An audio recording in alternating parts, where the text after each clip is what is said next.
Je suis prête à commencer la seule attitude avec high-tech sécurité privée. La sécurité adaptée à vos besoins.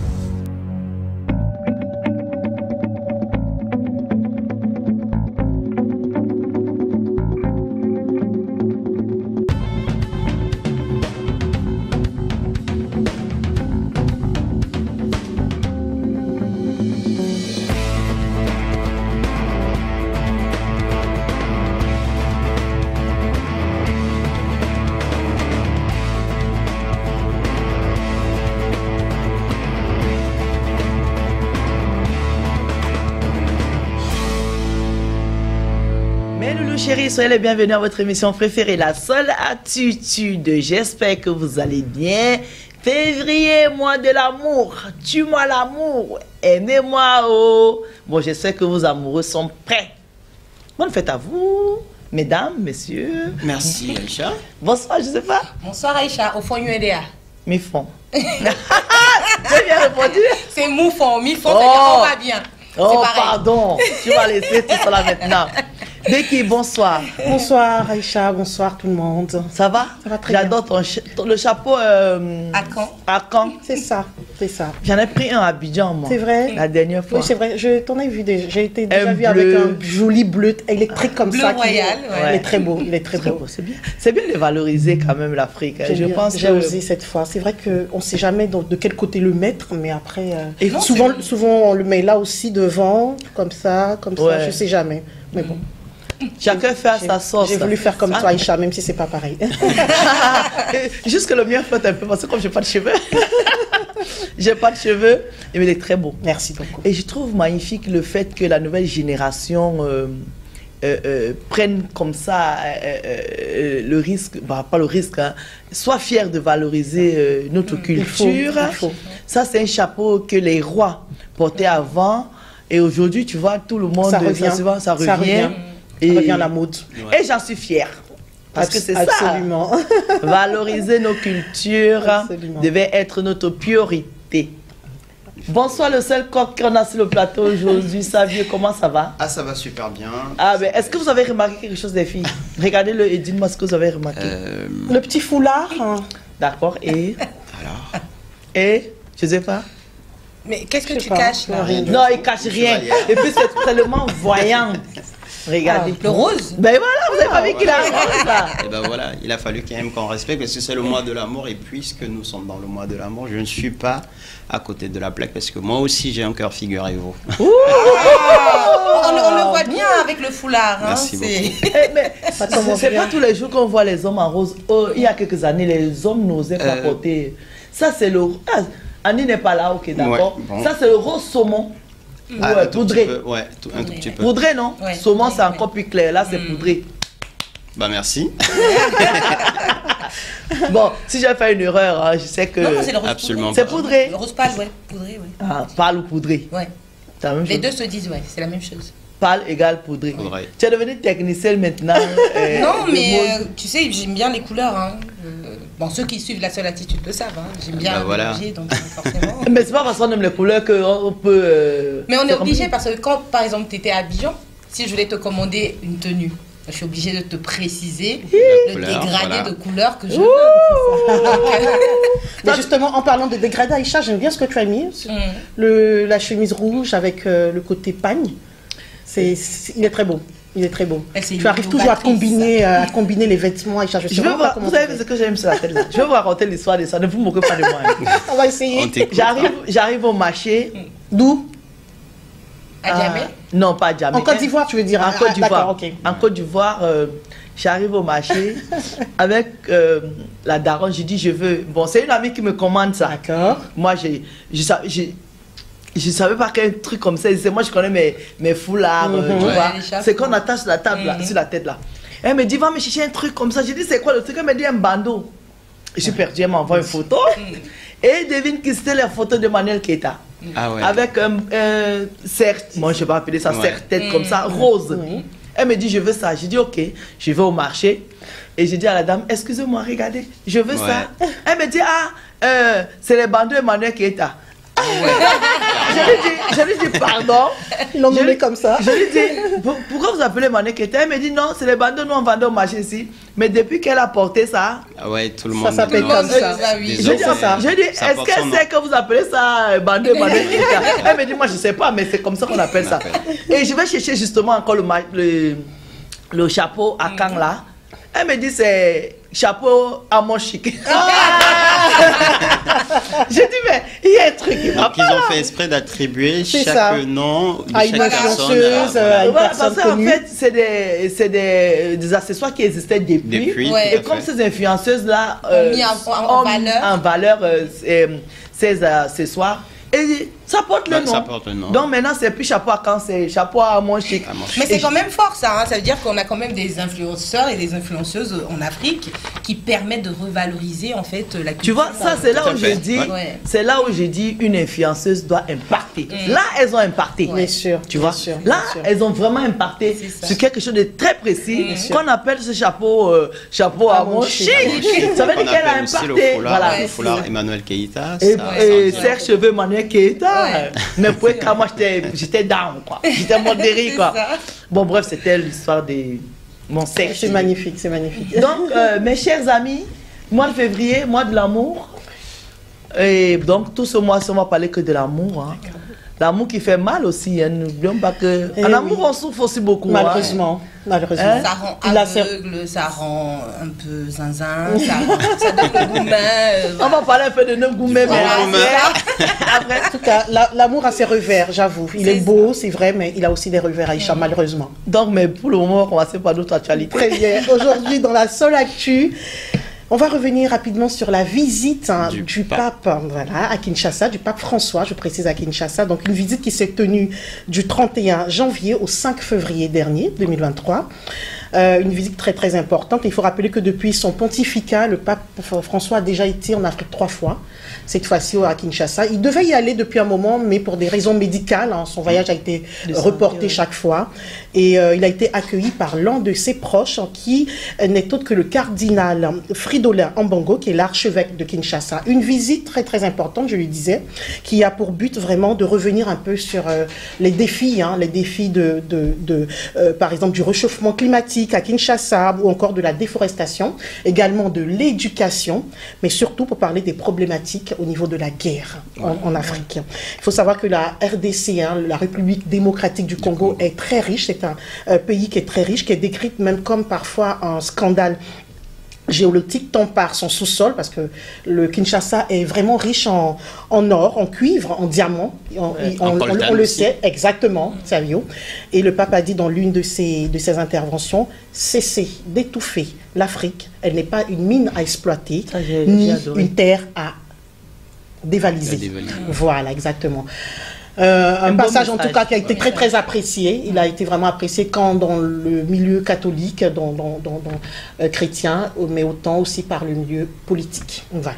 Il faut préciser qu'après le Congo, il s'est envolé directement pour le Soudan du Sud. Exactement.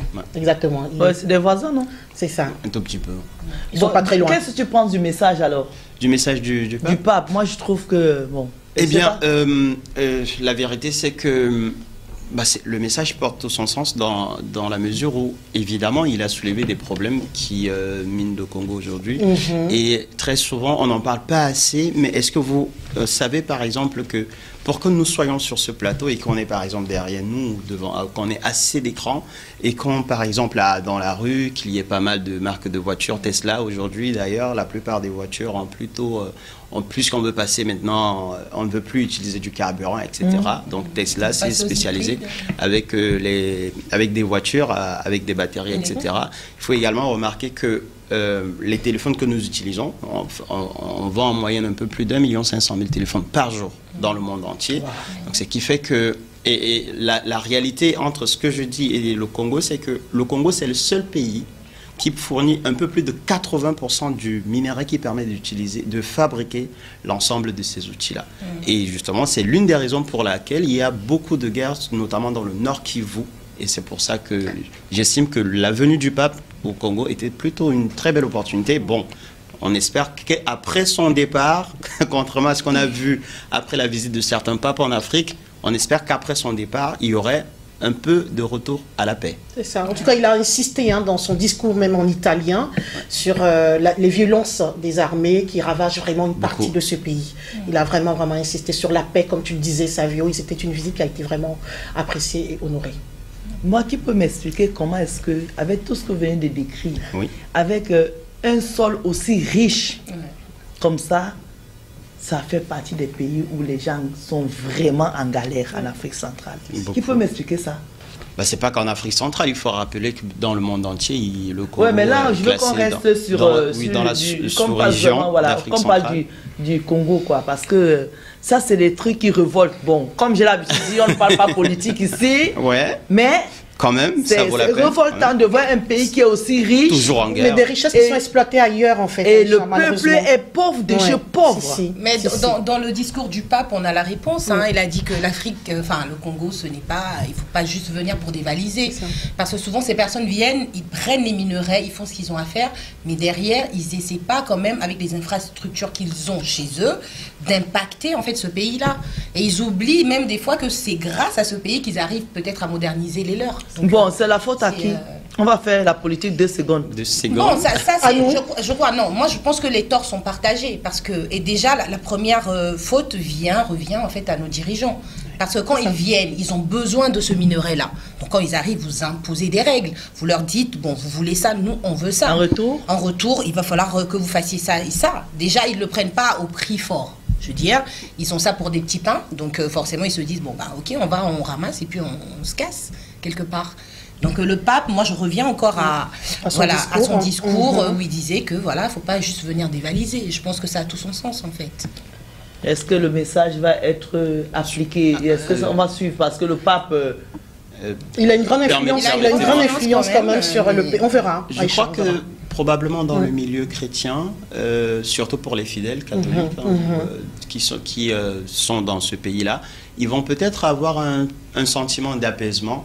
Mais est-ce que dans la vie réelle, dans le quotidien des Congolais, est-ce qu'il y a quelque chose qui va changer? Permettez-moi d'être un tout petit peu sceptique, je ne suis pas si sûr. Et la question de savoir à qui la responsabilité, pour ma part, c'est un peu mitigé. À la fois, également, on va au premier plan accuser les dirigeants et peut-être aussi le peuple.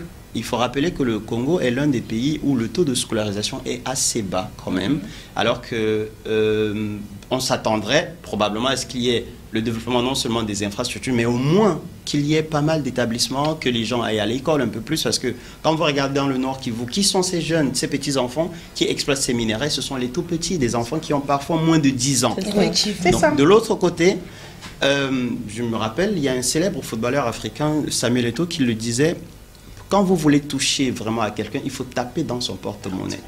Après ces discours et tout ce qui va avec, il faut justement aller vers les entreprises qui exploitent dans ces zones-là pour mettre des mesures. Parce qu'il faut rappeler aussi que, quelque part, ces présidents et leur peuple, ils sont un tout petit peu scellés. Après 50 années d'indépendance, vous vous rendez compte, c'est quand même assez humiliant de réaliser qu'ils ne peuvent pas, qu'il y a toujours des accords qui ont été signés il y a un peu plus de 50 ans. 48 ans, et que 45 ans qui sont toujours là. Et à l'heure où nous parlons, ils n'arrivent pas à passer à autre chose. Et malheureusement, il faut bien, un peu comme les Maliens l'ont fait, et aussi ont été suivis par les Burkinabés, les Faso. Peut-être qu'on devrait aussi s'inspirer un tout petit peu de ces pays-là pour sortir du carcan qui nous gangrène. Voilà, c'était l'actualité du jour. C'est un travail de longue haleine, mais bon, on espère que... C'était tout? Oui, on avait une deuxième, rapidement. Je voulais qu'on revienne rapidement sur un événement qui est moins médiatisé que la CAN ou encore que la Coupe du Monde. Il s'agit du Chan, donc CHAN, qui est le championnat d'Afrique des Nations, qui s'est déroulé également le week-end dernier en Algérie. Donc, il y a eu 18 sélections nationales qui étaient composées aussi de meilleurs joueurs du championnat. Et l'Algérie a affronté le Sénégal. Donc en finale. À domicile. À domicile, malheureusement. Non, mais attends, je vais te couper. Pourquoi tu parles Algérie et tu souris? Pour rien, parce que... Non. Sans ambiguïté, Aïcha, sincèrement. Je pense que la réponse se trouve dans la suite. À domicile. Moi, c'est algérienne. C'est algérienne, je vous préviens. C'est algérienne sur le plateau. C'était pas une provocation, je te rassure.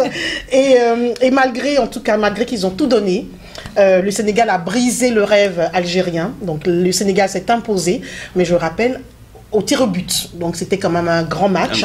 Ils sont arrivés malheureusement au tir au but et on sait que le tir au but c'est vraiment... Moi je dis que c'est du pur hasard. Voilà, ça ne révèle pas vraiment forcément du meilleur... C'est la chance après, Voilà. Et voilà, donc le Sénégal a brisé le rêve algérien et ils ont donc remporté ce championnat et c'était vraiment magnifique à Dakar. Félicitations. Bravo. Qui est champion d'Afrique? Les Lions de la Teranga. Et qui est champion de la chaîne encore? Les Lions de la Teranga.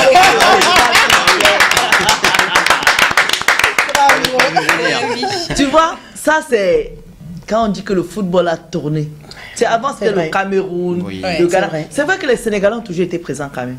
Oui. Mais vraiment là, ils sont présents de présents quoi. Tu vois, leur entraîneur est super content là. C'est vraiment une grande victoire pour eux. Et même pour l'Afrique, pour toute l'Afrique, même s'ils ont joué le pays de... El Adjouf. Ouais, non, je voulais parler de les premiers présidents. Tu me dis, Adjouf, c'est bon. Qui, what?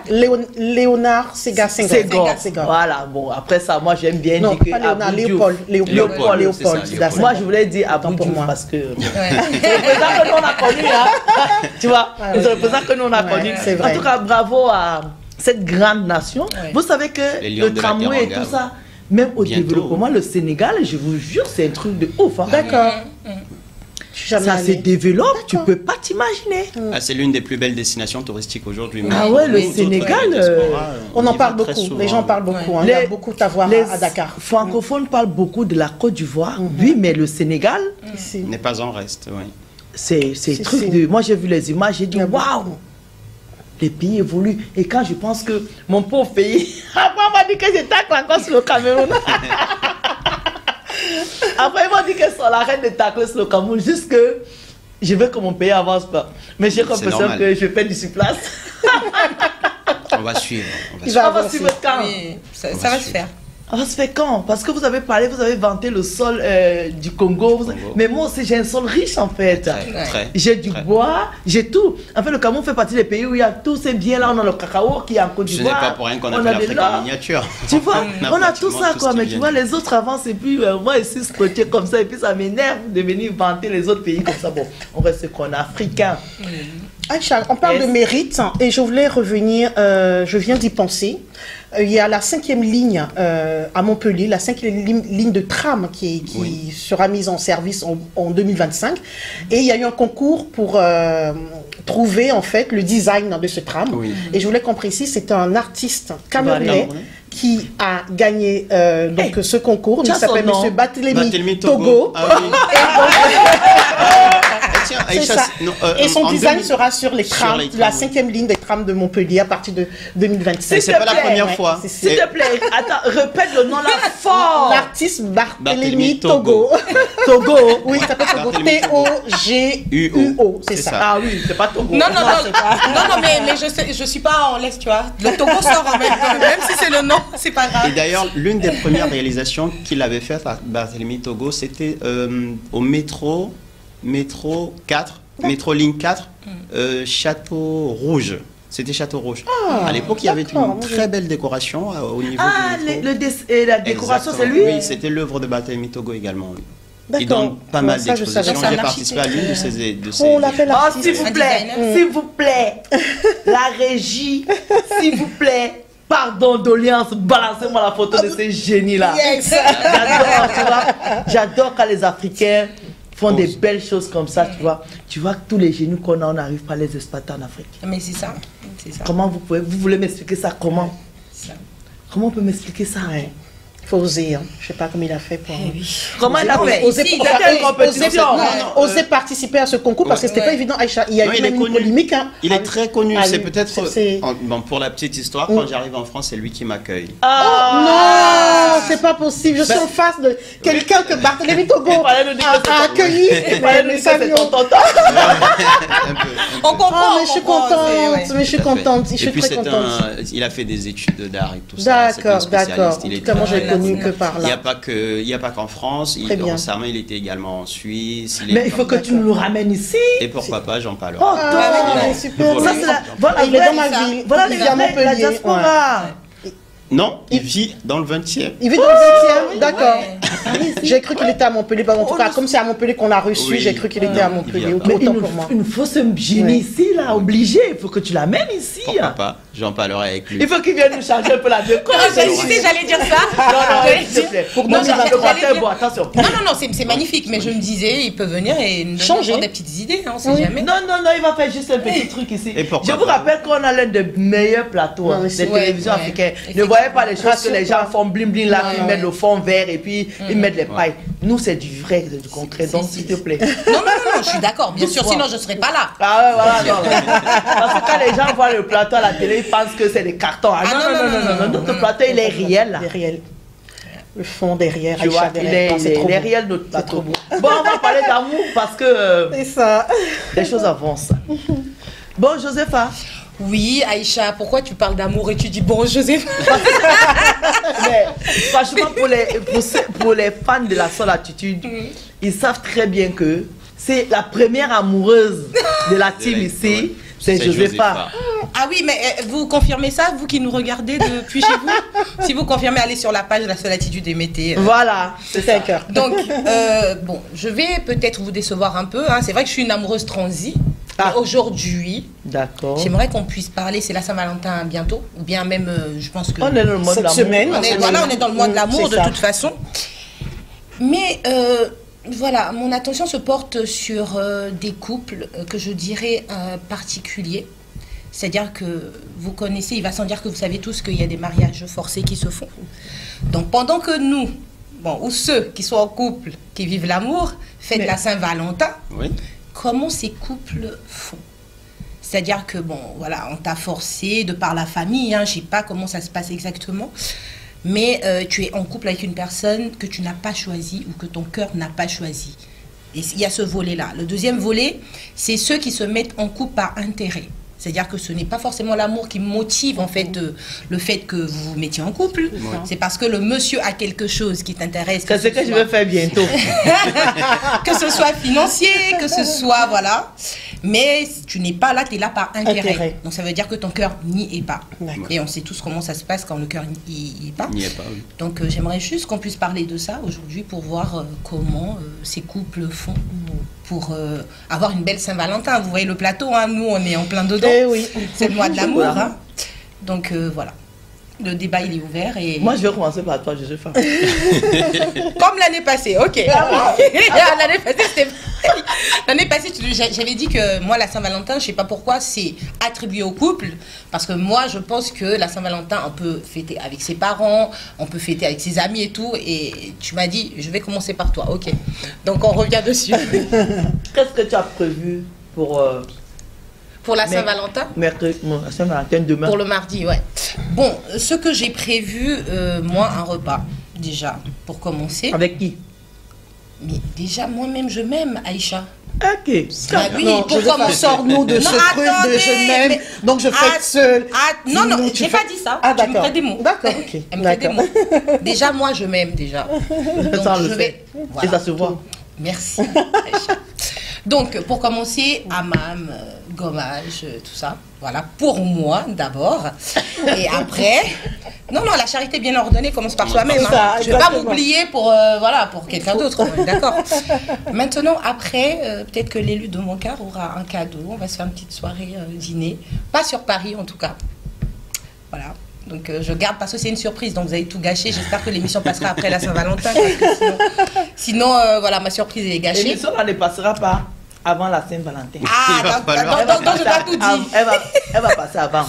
Et là, Donc, tu viens de nous dire que tu es un amoureux parce que l'année dernière, tu étais tout seul. Mais bonne nouvelle. Je ne l'ai pas dit l'année dernière non plus. J'ai dit je ne suis pas obligée de dire si je suis en couple ou pas. Ou pas. Attention, nuance. Ça reste Là, une tu bonne viens nouvelle de- quand même. Mais là, tu viens de confirmer. Mais ça veut dire que c'est... Mais C'est en tant fait, mieux. mon amoureux, ça peut être ma mère, ça peut être mon frère, vous savez Oh, pas. pardon, je sais pas, c'est bon. Non, mais c'est vrai. Hein. Et moi, je le dis. En fait, aujourd'hui, il y a un complexe quand on rentre dans le mois de l'amour. Et ça, je vais le dire. Il y a des personnes qui sont séparées. Il y a des personnes qui sont seules, qui n'ont pas de famille ici. Et à chaque fois qu'on parle de la Saint-Valentin, ces personnes se sentent tristes, frustrées. Ils se disent, bon, ah, c'est vous les amoureux. Oh, ah, bon, allez-y, moi, je serai chez moi.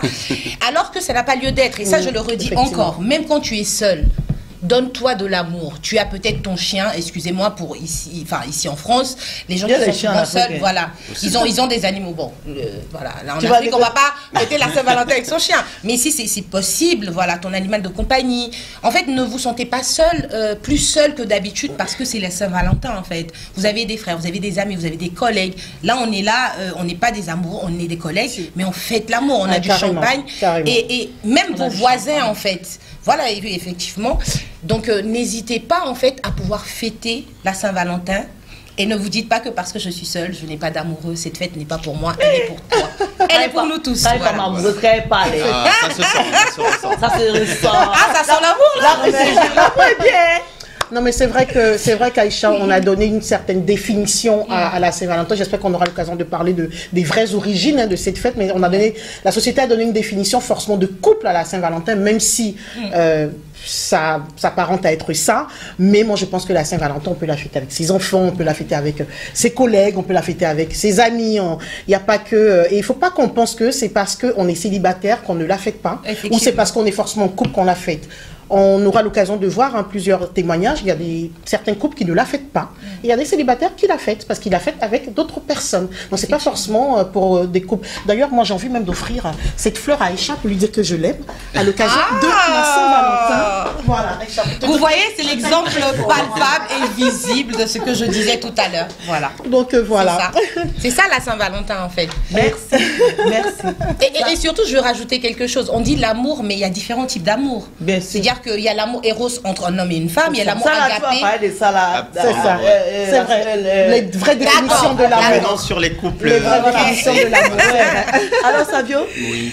elle parlait des couples forcés, comment est-ce qu'ils s'en sortaient, comment est-ce qu'ils vivaient ce jour, ce fameux jour. Je voulais quand même que tu m'aides, s'il te plaît, Josépha, à préciser, est-ce vraiment couple forcé ou couple arrangé? Parce que souvent, il y a confusion entre les deux. Oui, arrangé. Oui, et en fait, forcé. arrangé et forcé. Parce qu'il y a des mariages forcés, excuse-moi de préciser le contexte. Chez, par exemple, les musulmans, ça se fait. Oui. C'est-à-dire qu'il y a peut-être un tonton ou bien un monsieur qui est en Europe, qui rentre et la famille dit, voilà, ton mari va rentrer et tu vas devoir te marier.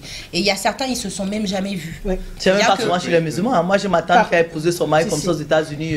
Ah, et voilà. on n'est pas musulmans, on est chrétiens. Voilà, c'est ça, tu vois. Et en fait, c'est vrai qu'il y a possibilité qu'il y ait cette étincelle-là. Mais quand on parle de mariage, avant l'étincelle, Oui. il y a...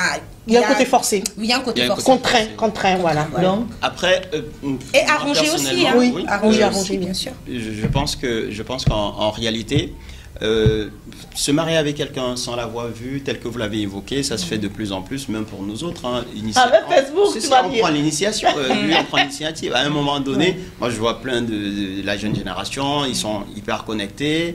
Vous discutez avec quelqu'un à travers les plateformes de rencontres, etc. Et puis après, ça se fait. Bon, maintenant, de l'autre côté, il y a le fait que, par exemple, un parent peut décider de vous présenter un potentiel prétendant. Ça se fait très souvent pour les Chez les dames, riches. pour les filles, Ouais. pour les filles qu'on peut présenter.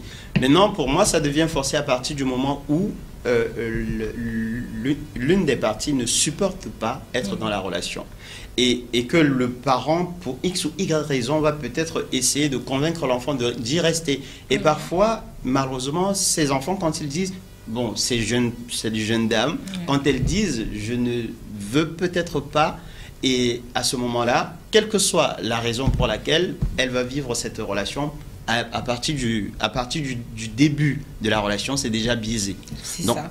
et aujourd'hui, moi, il y a une Camerounaise aussi, pour revenir à elle a sorti un livre assez célèbre d'ailleurs. Elle a gagné le prix du Concours 2020 en France. Ouais, J'oublie ouais. son nom. On a parlé d'elle. Les humains, Amadou, tu as parlé d'elle ici. voilà. et justement, les impatientes. Le titre de son livre, c'est des impatientes. Et dans son livre, elle relatait justement le fait que dans le Cameroun, natal d'où elle vient, et surtout dans sa région, à l'extrême nord du Cameroun, pas mal de relations se mettent comme ça. Et aujourd'hui, la plupart des associations essayent un peu de mener le combat, de faire en sorte que, à la fois, à la fois les parents soient un peu éduqués sur la question, parce qu'il faut rappeler que pour certains parents, c'est une question de tradition qui peut être influencée peut-être par la religion, etc. On s'en fout. Mais quoi qu'il en soit, il y a toujours l'origine est parfois liée le plus souvent à la tradition. Et le combat aujourd'hui, c'est de faire comprendre à la fois à ses parents et aussi aux enfants, finalement, que le meilleur choix, c'est non seulement de pouvoir assumer soi-même sa relation, de donner son mot, parce que quand un parent choisit pour vous, le parent a certes fait le choix, le parent... Il ne va pas vivre la relation. Il ne va pas vivre la relation, justement, même si on va reconnaître que très souvent, ils partent de bonnes intentions. Mais après, il y a le fait que tu ne vas pas être là, par exemple, tu ne vas pas être dans la relation. Et puis, un mariage, c'est censé durer. À minima pour l'éternité. Effectivement. Donc, c'est pour cette raison que, oui, je suis d'accord pour toutes ces associations qui mènent ce genre de combat. Aussi, il faut rappeler qu'il y a aussi un problème d'éducation, surtout un gros problème d'éducation au niveau des parents. Peut-être que nos parents devraient s'ouvrir un tout petit peu. Je ne dis pas qu'ils ne sont pas ouverts d'esprit, mais qu'ils devraient peut-être s'ouvrir un tout petit peu et écouter leurs enfants. Et à un moment donné, si l'enfant dit « Non, papa, non, maman, je ne souhaite pas me marier avec telle ou telle autre personne », pourquoi pas donner l'opportunité à l'enfant de prendre du recul par rapport à ce mariage. Je suis parfaitement d'accord avec toi. Mais en fait, actuellement, il y a des couples qui se sont... Enfin, l'enfant n'a pas eu raison. Elle a dû peut-être aller... bien la fille a dû épouser ce monsieur-là. Et elle est dans ce foyer-là. Et là, c'est la Saint-Valentin. Comment penses-tu qu'ils peuvent appréhender cette fête? Eh bien, évidemment, c'est la fête de l'amour. Au-delà de la fête de l'amour, au-delà du mois de l'amour, dans la vie de tous les jours, quand vous vivez une relation et que vous traversez un moment de crise, il va être très difficile de faire semblant entre vous-même. Parce que comme on dit, de la manière dont tu fais ton lit, c'est comme ça que tu te couches. Et puis, tu as beau faire semblant, peut-être quand les invités vont arriver à la maison, vous n'allez pas exposer vos problèmes. Et puis, ce n'est pas parce que c'est le mois de l'amour qu'on va également faire semblant. Il me semble qu'avant le mois de février, il y a le mois de janvier. Et après le mois de février, il y a le mois de mars. Il y a le mois de la femme. Il y a toute l'année. Donc, pour moi, c'est peut-être l'occasion. C'est peut-être l'occasion à ce moment précis, à ce mois précis. Après, ça dépend aussi. Est-ce que dans le couple, ils ont une certaine particularité par rapport à ce mois? Certes, sur le plateau, nous parlons du mois de l'amour, mais pour des millions de personnes, ça ne veut absolument rien dire. L'amour, c'est tous les jours. Pour moi, ce serait un très bon prétexte, peut-être pour faire le pas, parce que dans une relation, probablement, il y a peut-être une partie qui est en tort. Peut-être profiter de cet événement pour dire, ok, bon, voilà... coucou, machin, je suis désolé pour ce qui s'est passé. Si on peut faire un mea culpa sur ces erreurs de manière à relancer la relation, pourquoi pas? Ce serait plutôt bonne chose, mais au-delà du mois de l'amour, il y a la vie. Et ça ne dure que 29 ou 28 jours, quelque chose comme ça. Donc c'est très peu pour toute une année. Ouais. Et moi je pense, moi non pour le mariage forcé, oui pour le mariage arrangé. Justement. Mariage arrangé, pourquoi? Parce que... mariage arrangé, ça ne veut pas dire qu'on a forcé en fait. Ah, pas exactement. Alors moi, je peux arranger le mariage de ma fille avec une famille que je connais, comme Savio le disait tout à l'heure, l'éducation. Parce que de nos jours, ça continue le mariage arrangé. Moi, je peux avoir la plupart des grands et des beaux mariages sont des mariages arrangés. Et puis, justement, il y a des familles qui peuvent arranger les mariages par rapport à leur héritage. Si tu vois un milliardaire, quand tu lui ramènes une femme qui vient d'une famille fauchée, non seulement fauchée, mais intellectuellement zéro, on a du mal à te prendre dans cette famille-là. Donc, je pense que les familles le font aussi pour protéger l'héritage. Et surtout, comme tu disais, justement, ce côté culturel-là, parce que, comme chez moi au Cameroun, il y a des cultures, il y a des gens qui sont très, vraiment attachés à la culture. Qui sont conservateurs à la culture. Dès que tu ramènes une autre culture, les enfants, ils se disent que non, l'enfant va se perdre et tout ça. Ça, je trouve ça magnifique. Mais le mariage forcé, c'est tout autre chose. Mais le mot le dit, c'est forcé, quoi. Moi, je pense qu'il faut... zapper tous ces mariages arrangés comme ça, parce qu'après la femme elle est malheureuse dans le mariage, C'est pas que la femme. Même l'homme. Il est malheureux. Oui, mais généralement, Même les enfants, des fois, ils subissent. Non, souvent les hommes, moi je vois les papis là. Tu vois un papy qui a sa belle boutique. Oui, papy il a sa belle boutique au marché, il vend les pains, il a ses petits millions en banque. Tu vois une vieille mamie qui est là-bas qui a faim, mais qui a une belle fille qui est bien poussée, bien dodue. Le papy te dit, ben tu vois, ta fille là, oh là là, elle me plaît. Hein. La mamie, elle a vu la boutique, elle a vu les millions. Elle prend la petite fille, elle force. Le papa, lui, va être content parce qu'il est avec une gamine, il est avec un nouveau jus, comme ils disent en Afrique. Elle va me rajeunir. J'ai jamais vu quelqu'un qui a rajeuni parce qu'il a une gamine à la maison. Possible. Mais jusque la fille, en fait, on a détruit sa vie. Oui, c'est ça. La pauvre, tu vas voir, on te dit qu'elle a 25 ans, bien 20 ans. Elle ne sourit jamais. Elle est fade, elle est triste. Alors là, on me parle de la fête des amoureux. Comment elle va vivre ça, elle? C'est ça. Puisqu'elle ne connaît pas. Elle ne connaît pas ce mot. Mais moi j'aimerais rebondir sur ce que tu as dit pour ressortir quelque chose. Tu as parlé d'une famille peut-être aisée qui n'accepte pas une belle-fille ou un beau-fils qui n'a rien. Mais est-ce qu'en amour, cette question se pose?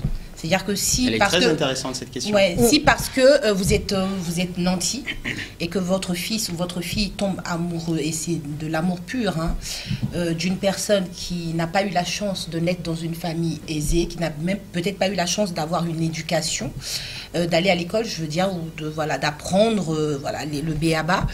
Est-ce que c'est une raison pour refuser et s'opposer à cette union? Je vais peut-être... Oui, je voulais combiner les deux interventions de Aïcha et Josépha. Tout à l'heure, Aïcha disait qu'elle était pour le mariage forcé et... contre le mariage forcé, mais... Pour le mariage arrangé. Voilà, et justement, il faut savoir que moi, j'aime bien définir ces deux mariages parce que effectivement, le mariage forcé, c'est quand deux personnes n'ont pas valablement donné leur consentement, alors que le mariage arrangé n'implique pas forcément l'absence de consentement. On peut bien évidemment... C'est une présentation. Exactement. Et quand elle disait surtout que certaines personnes sont contraintes à épouser des vieils hommes et toutes des personnes plus âgées, le motif de tout ça, justement, tu parlais des intérêts, et ben c'est la pauvreté, Aïcha. C'est la pauvreté. Donc c'est la pauvreté qui emmène des familles à opter pour le mariage forcé. C'est seulement la pauvreté. C'est pas une histoire de religion, c'est une histoire de pauvreté. Généralement, c'est des familles pauvres qui le font. Par contre, pauvreté morale, hein. Moi, quand on me dit Aïcha, même financière. Non, il y a des familles vraiment qui sont pauvres de chez pauvres. Oui, ça commence. C'est sûr que la pauvreté commence par le mental, mais voilà. Mais je te promets que ces familles-là restent droit dans les bottes. On n'entre pas chez eux parce que tu as l'argent, ils vont te donner les filles. Maintenant, les gens qui sont pauvres financièrement et moralement, c'est les plus dangereux. Oui.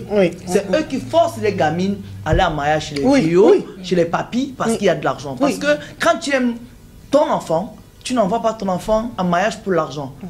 D'accord? Tu te bats pour envoyer ton enfant faire des études pour que demain plus tard, si Dieu le permet, que l'enfant réussisse bien faire une formation. Aujourd'hui, on n'a plus besoin d'avoir bac plus 50. Il y a plein de chômeurs ici. Au Cameroun, là-bas, ils sont sur les motos avec les masters, tout ça. Mais ils se débrouillent, ils font de la moto. J'encourage pas ça. J'encourage pas la moto. Mais une façon de dire qu'aujourd'hui, je pense que les parents devaient se battre pour former les enfants. Parce que quand tu es formé, c'est sûr que tu as de l'avenir. Même si tu vends du pain, même si tu fais du zémidjan, même si tu vends de la tomate, au moins tu es indépendant. Et ça, c'est important. Donc, la pauvreté morale, c'est elle qu'il faut combattre. C'est ça. En tout cas, il faut vraiment accroître ces stratégies-là pour empêcher vraiment les défis à ce les téléspectateurs vont certainement me pardonner. Je fais partie de la vieille école, même si physiquement, j'ai l'air assez... J'adore. Parce que du Cameroun natal d'où je viens, et surtout dans l'ethnie dont je suis originaire, en fait... Quelle ethnie déjà? Bamileke. Bamileke Sawa, mais bon, je préfère le côté Bamileke parce que l'enfant appartient plus à la mère qu'au père. Ah, c'est où? Ah bon? Oui, bien sûr. Ah, ça, tu le dis ici, qu'au Cameroun, l'enfant appartient plus? Non, d'où je viens. C'est matriarcal, en fait, chez vous. Chez vous? Sa région. T'es sérieux? Chez nous, oui. Un fils ou une fille. Chez vous, c'est quoi notre village? Bafang. Le village de ma mère, Bafang. Ah bon? Oui. Donc c'est matriarcal. Ok. Oui. L'enfant appartient. C'est les plus gonflés du Cameroun. Non. Les Bafas, excusez-moi. C'est les plus gonflés du Cameroun. En tout cas, chez nous. Bon, parce qu'ils sont riches, ils ont dit. Nous, on préfère. Personnellement, je suis pour les mariages arrangés. Pourquoi? Parce qu'il faut rentrer dans l'origine de l'arrangement.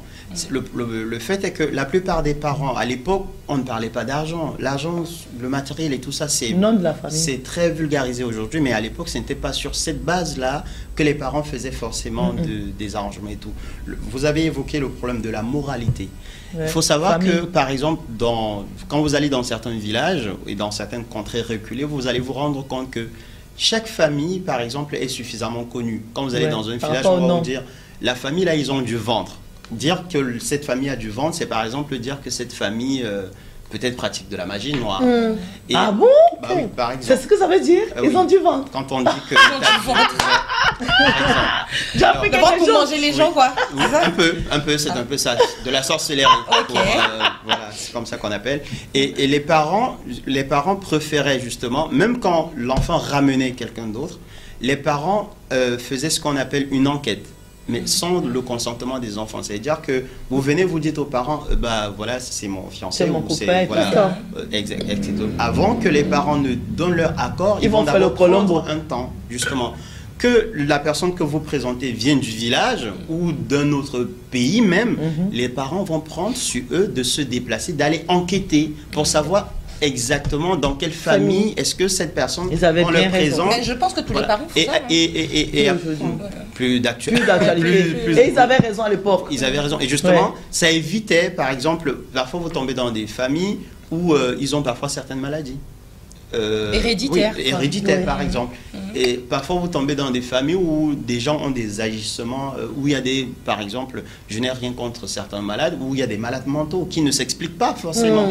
Et le but des parents, c'était justement de prendre le soin d'éviter éventuellement à leurs enfants d'entrer dans une famille où ils vont rencontrer les problèmes de ventre, les problèmes de...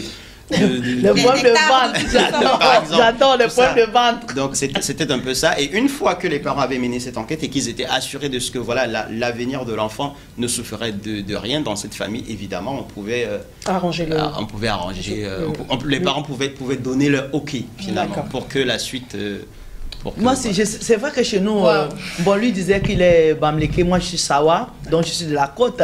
Je suis Sawa aussi, à 50%. Voilà. Chez nous, c'est le nom, en fait, le nom de famille était important. C'est que quand tu ramenais quelqu'un à la maison, on te demandait tout de suite, son nom de famille c'est qui? Il vient d'où?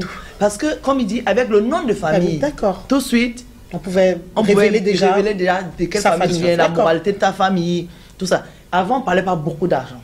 Vraiment, l'histoire d'argent est venue après, mais la moralité, c'était vraiment important pour envoyer ton enfant en mariage. Moi, je me rappelle... Même s'il faut rappeler que depuis la nuit des temps, il y a toujours eu des familles nobles. Toujours. J'ai une tante qui avait ramené un fiancé, une fois, ça me raconte, j'étais encore bébé, à la maison. Dans la famille, là, ils faisaient tout de marabout. Chez nous, tu vois, les trucs traditionnels, ils étaient praticiens. Mon gars les avait traités de sorciers. Voilà. Donc, chez nous, par exemple, on va dire qu'ils ont du ventre. Non, mon gars n'a pas refusé. Bah oui. Chez nous, par exemple, on va dire que cette famille, ils ont du ventre. Ah oui, on ne peut pas s'associer à une famille qui a du ventre. De l'expression, c'est ils ont du ventre en fait. Oui, un peu comme dire la sorcellerie. Voilà. Mais en fait, ça existe encore de nos jours, ce que vous dites. Hein. Oui, bien sûr. C'est-à-dire qu'une famille chrétienne dont la fille ramène un musulman, des fois les parents peuvent s'opposer catégoriquement. Mais en fait, je veux dire... ça par contre, chrétien, musulman, je trouve ça tellement pas que... Même les juifs, le monsieur est juif, il ramène une chrétienne, juif et chrétien. La famille dit il faut une juive. En fait, ça c'est peut-être l'intérêt, enfin c'est plus économique je pense, financier. Hein. Je pense parce qu'on sait tous que les familles juives aiment bien pérenniser en fait. C'est ça. Ils ont raison, c'est pour ça qu'ils sont forts. Mais est-ce que tout ça, quand on parle d'amour, est-ce que ça a lieu d'être? Est-ce que nous on a le droit de se porter ou bien de porter en fait des jugements sur les couples qui se forment, sur comment le couple doit être? Est-ce que, moi c'est ma question en fait, j'aimerais savoir, est-ce que l'amour ne perd pas tout son sens avec tous ces micmacs? C'est quoi l'amour? Toutes ces contraintes. C'est ça, justement c'est pour en venir là. Oui, c'est quoi l'amour? L'amour c'est quoi? Pour moi l'amour c'est deux personnes qui se voient, qui s'allument l'âme. Je vais expliquer. C'est-à-dire que les âmes se reconnaissent entre eux. Je suis très profonde dans ce que je dis. Les âmes se reconnaissent et des fois, tu tombes sur des personnes, tu as vraiment l'impression que c'est ton alter ego. C'est-à-dire que peu importe ce qui se passe, c'est comme si vous avez cette alchimie qui fait que des fois, même tu veux penser à un truc, la personne, elle y pense aussi, vous avez à peu près les mêmes attentes.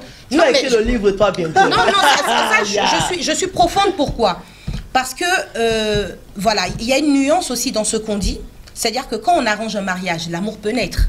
Voilà, c'est ça. L'amour n'était pas là. On dit l'appétit vient en mangeant. L'appétit vient en mangeant. Mais tout part de la psychologie.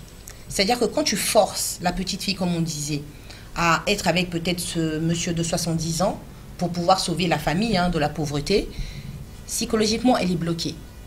Parce que cette relation a commencé avec de la douleur. Elle ne voulait pas, elle était contrainte de rentrer dans ce mariage. Paradoxalement, il peut y avoir une jeune fille qui, elle dit, moi-même, je suis pauvre. Le vieux qui a ouvert la boutique, là, c'est lui que je veux. Le vieux même dit, mais tu es jeune. Il dit, je t'aime.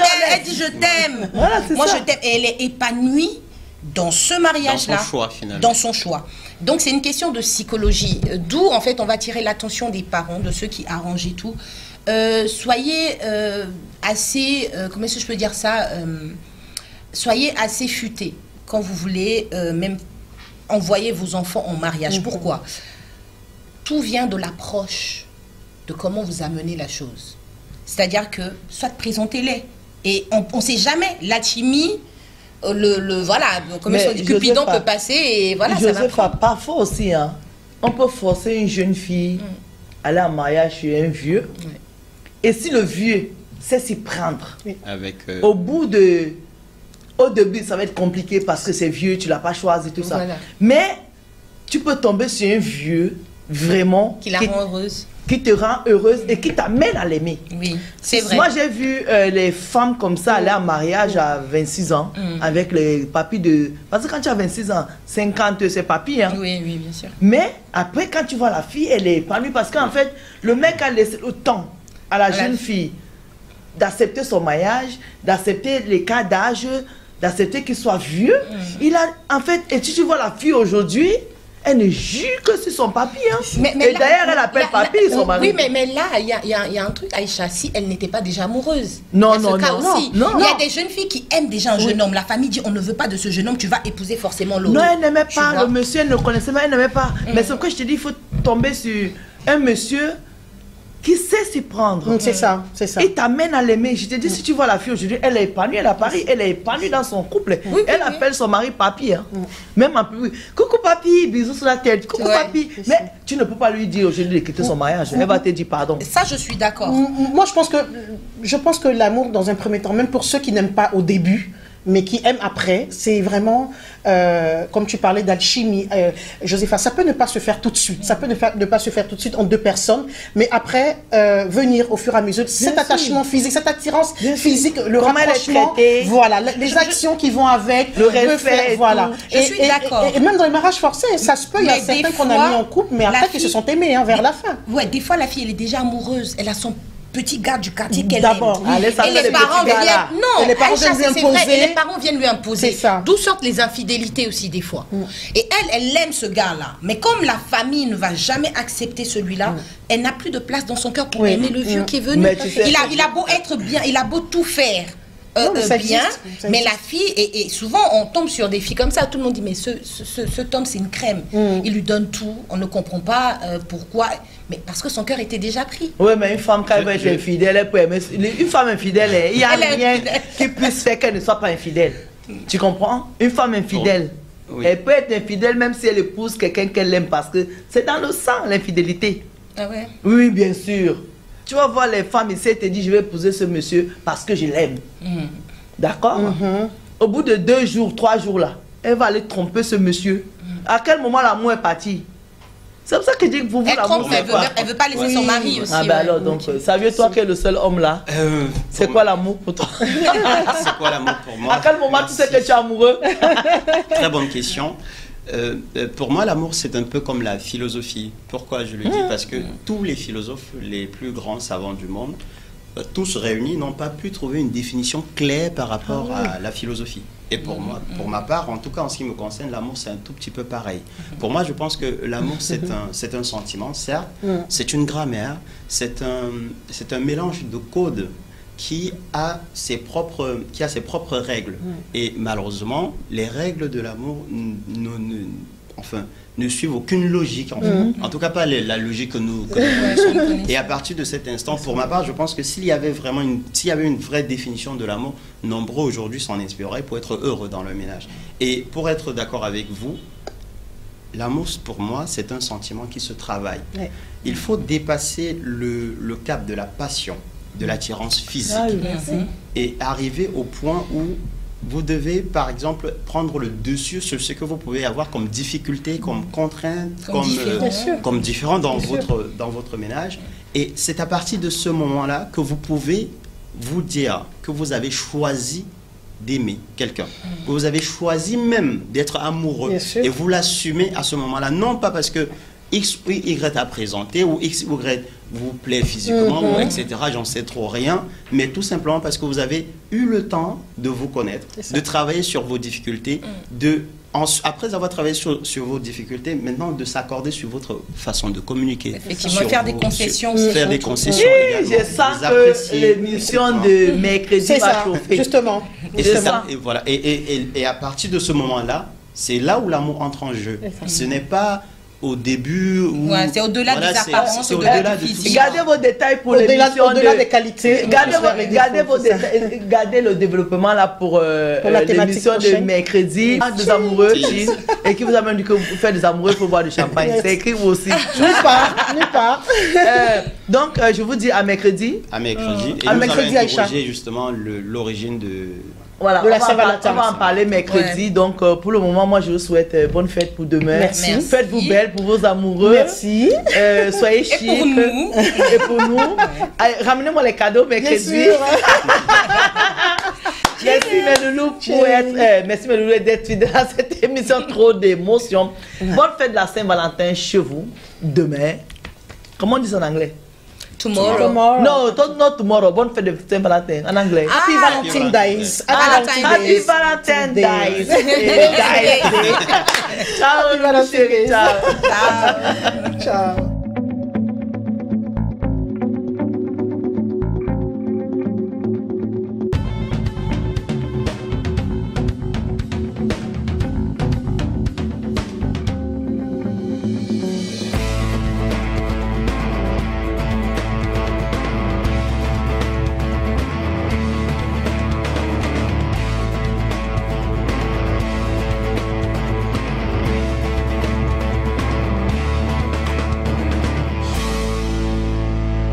La seule attitude vous a été offerte par Hightech Sécurité Privée. La sécurité adaptée à vos besoins.